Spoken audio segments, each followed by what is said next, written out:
We didn't do that last year, and our guys made more money than anybody in college football. $1 million a year NIL deal. That was a crazy number back then. When the parity was there, certain people never followed the rules anyway.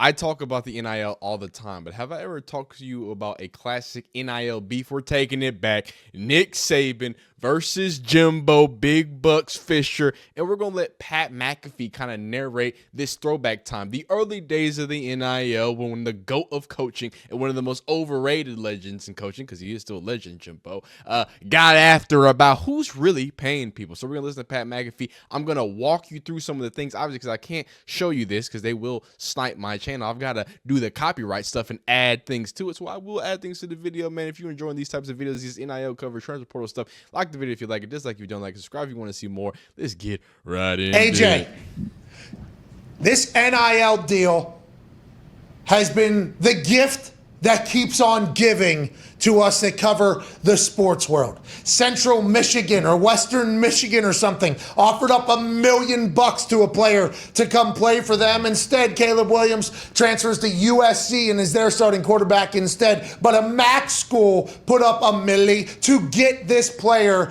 with this NIL ruling.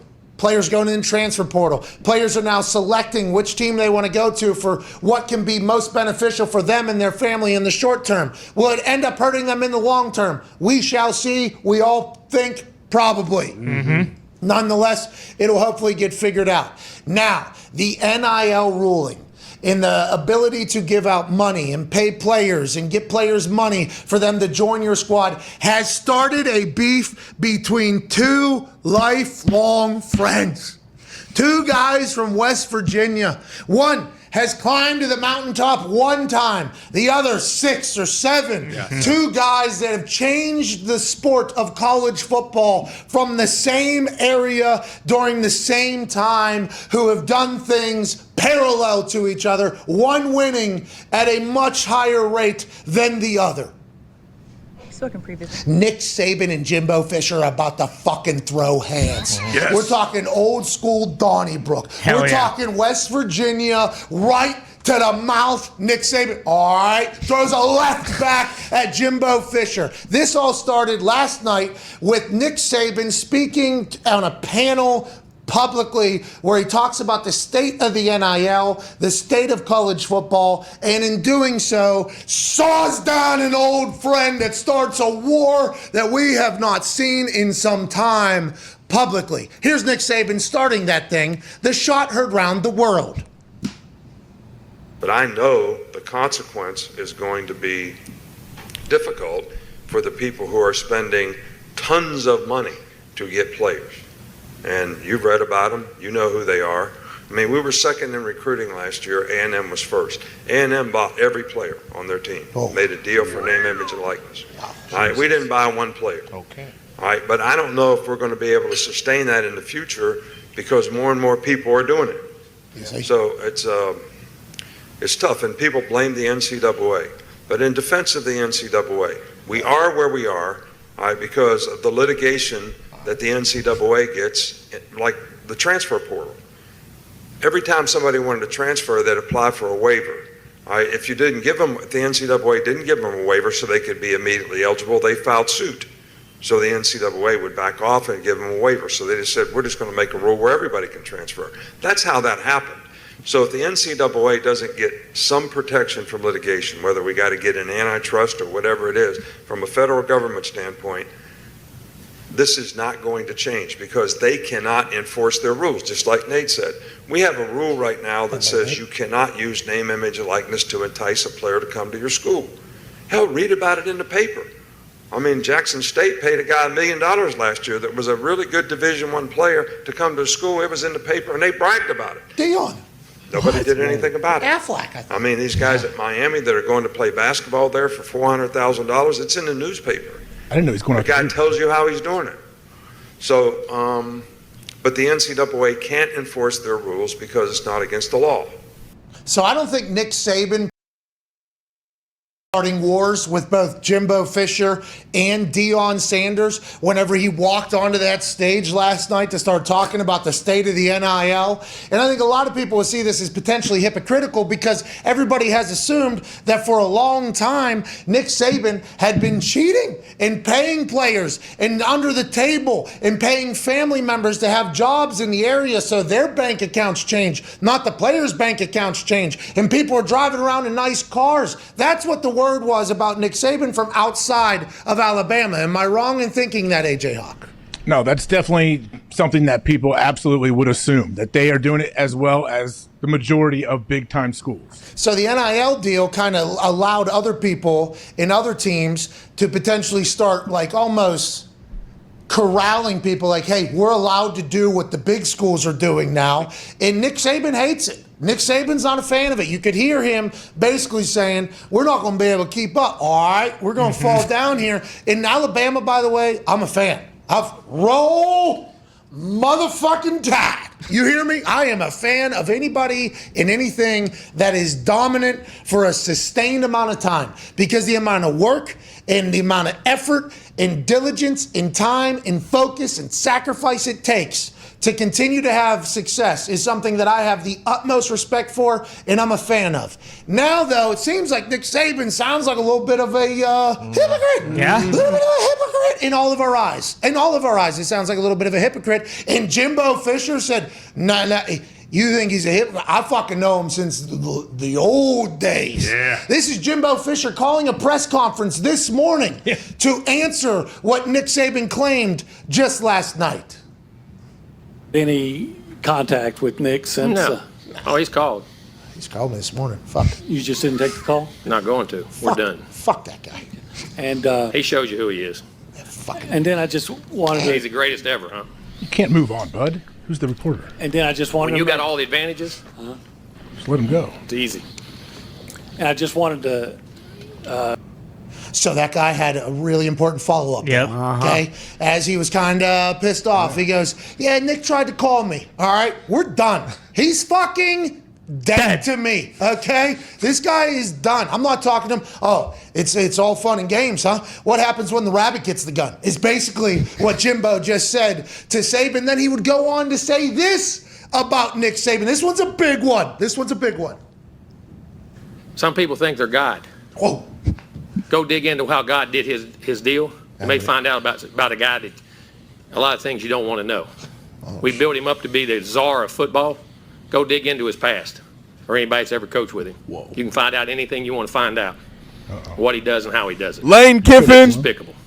So it's despicable, he says. He says, listen, if somebody out there, okay, somebody wants to do a little investigating work. Don't talk about Who wants to Sark. do it?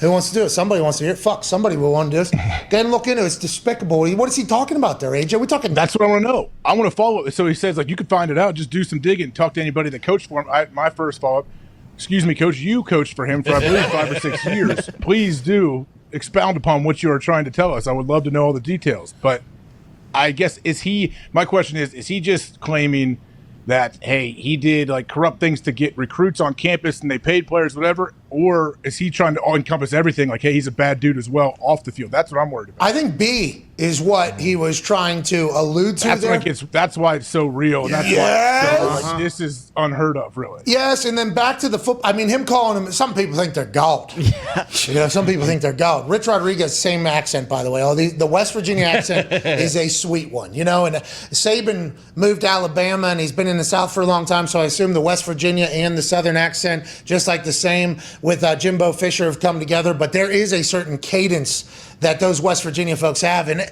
the amount of success that they've had, being West Virginia guys, I think West Virginia has a lot of pride in. Now they're seeing these two guys go at it. And Jimbo Fisher wasn't done, by the way. He kind of talking about what we're talking about when it came to hypocrisy from this godlike, czar-like figure that was just running his mouth last night on a goddamn stage. And if you watch while Saban was talking, his right foot was fucking... I mean, he had been thinking about this NIL deal for a long time while he was talking. His foot was doing this thing right here. It's like he is so pissed about this. Yeah. Jimbo Fisher also pissed. This is what he said about the way things have been done under Nick Saban's leadership, basically.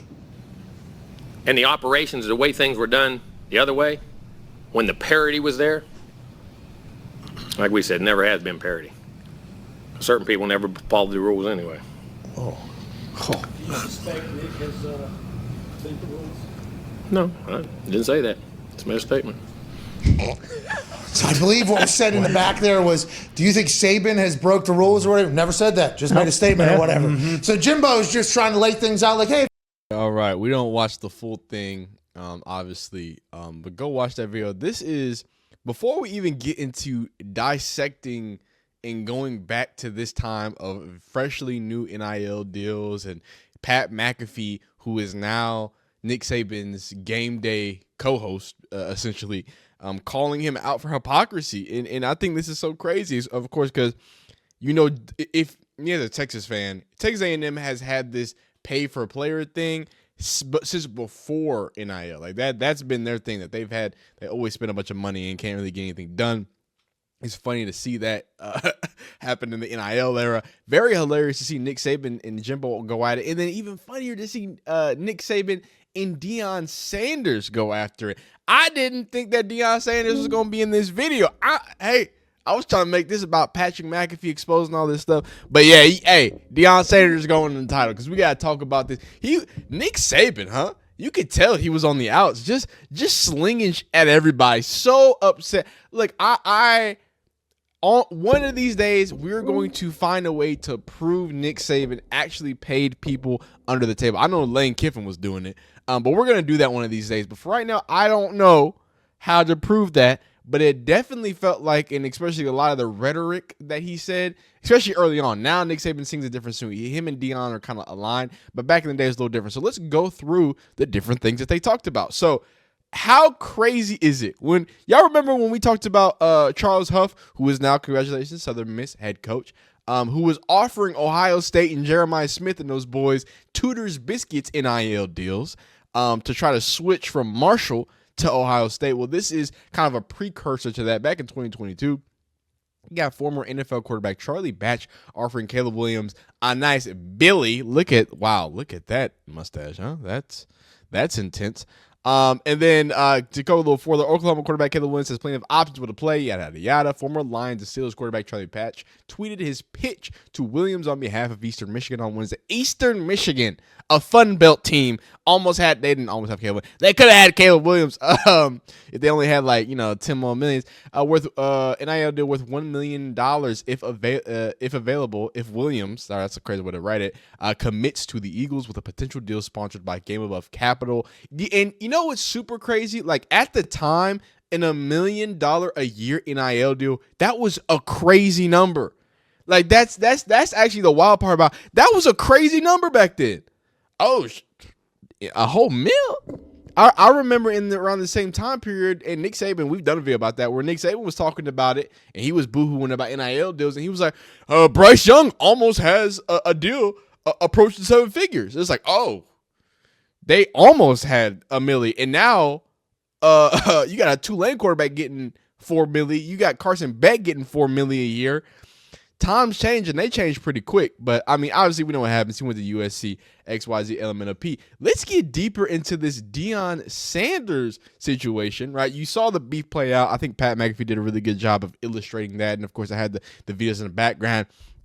But this little situation was a surprise to me. So Deion Sanders fires back at Nick Saban after Alabama coach claimed Jackson State paid top recruit $1 million. And even when I heard it, that's what I was so confused. I was like, what NFL level or top whatever player did he get for $1 million? And then to find out that supposedly he was talking about Travis Hunter, of all people, the same Travis Hunter who gave all of his Colorado NIL money up and basically paid his teammates. That Travis Hunter, the Travis Hunter that was a number 1 prospect regardless and could have got actual name, image, and likeness deals that could have got him $1 million. That it's so crazy and so disingenuous coming from Nick Saban. It sounds like a lie Florida State made up. That seems a little more likely that Florida State, and it's crazy, Jimbo Fisher, Florida State, it's great. It sounds more likely that someone from Florida State who obviously lost out on Travis Hunter, would make a lie up like that. So Alabama coach Nick Saban fired college football's offseason on Wednesday night by flat out claiming Texas A&M bought every player on its team through NIL deals. However, the Aggies weren't the only ones in Saban's crosshairs during the nearly 7-minute wide-ranging rant on NIL. Jackson State and Coach Deion Sanders were also targeted when Saban said the Tigers paid a recent 7-figure deal to sign an NIL or a letter of intent. Jackson State paid a guy $1 million last year who was a really good Division I player to come to their school. It was in the paper. They bragged about it. No one did anything about it. Saban was likely referring to former Florida State commit Travis Hunter, the number one. Oh, I didn't know he was a junior. Okay, the number one prospect in 2022 recruiting class stunned the sports world in December. Obviously, by signing NIL, the Hunter earned $1 million through. The dollar amount would appear to stem from reports which have been refuted that Hunter earned $1 million through NIL deals with Barstool Sports. So. An actual NIL deal, not the Jimbo Fisher was doing, because I guarantee you Jimbo Fisher was using that collective. Let's not get it twisted. But how crazy is it? Like that? That's why I was like, man, Nick Saban, I'm happy that he retired, because imagine calling out an HBCU for using collective money to sign somebody. That don't even go together, dog. That don't even add up. So Jackson State, and then the RB part. You best believe I will address that lie, Coach Saban told Tomorrow. Saban wrote on Twitter, I was in a wake-up my son Shador sent me this article stating that we paid Travis Hunter $1 million to play at JSU. We as a people don't pay or have to pay our people to play with our people. And then obviously the same thing that it says. And then of course Travis Hunter says, I got $1 million, but my mom stayed in a 3-bedroom house with 5 kids. Look, that is so crazy, dog. That is so crazy to think about a world. First off, if you've been watching Pat McAfee's show for a long time, it's so crazy and good and refreshing to hear him talk the way he talks, because obviously it's a little different. And I'm not one of those people who's like, oh my God, it changed so much. No, I think it changed. I mean, it has to change. It was on ESPN, but it's just interesting to see, like, this was like a straight up, I mean, this was like, what was this, like one of my last years in college? Like this in the pandemic or whatnot, this was like a super frat, like, college guy sports show, and now what it's become is like this real deal sports show. So it's just crazy in the relationship that he's brought. But how wild of a difference of a time, right? Difference for Nick Saban to be in the position he's in, throwing at Jimbo, throwing things at Deion, kind of putting things in perspective. So much so that he had to retire and he couldn't really compete. And I think that we do have to address the elephant in the room is that, hey, Nick Saban was being a hypocrite. By all intents and purposes, the way that we look at it and the way that it seems, the way that things are adding up, somebody had some sort of incentive to go to Alabama. Now, after they won a few championships, I think it's easier for all that, right? But I think to start off with or to spark that, something's got to spark it. And I think Lane Kiffin was back there sparking up, if you feel me. You know what I mean? But anyway, that's it for this one. Just a little throwback, a little tease back. You know what I mean? Listen to a little Pat, checking some things out. If you're enjoying these types of videos, I hope you like them. If you don't, dislike it, subscribe if you enjoy these types of videos. Man, we'll see you next time. Comment down below. Who's your team, son? Right? Come on now. We got a long off season. Let me know. I want to learn about you. I want to get all up in you. Yeah, wait, whoa.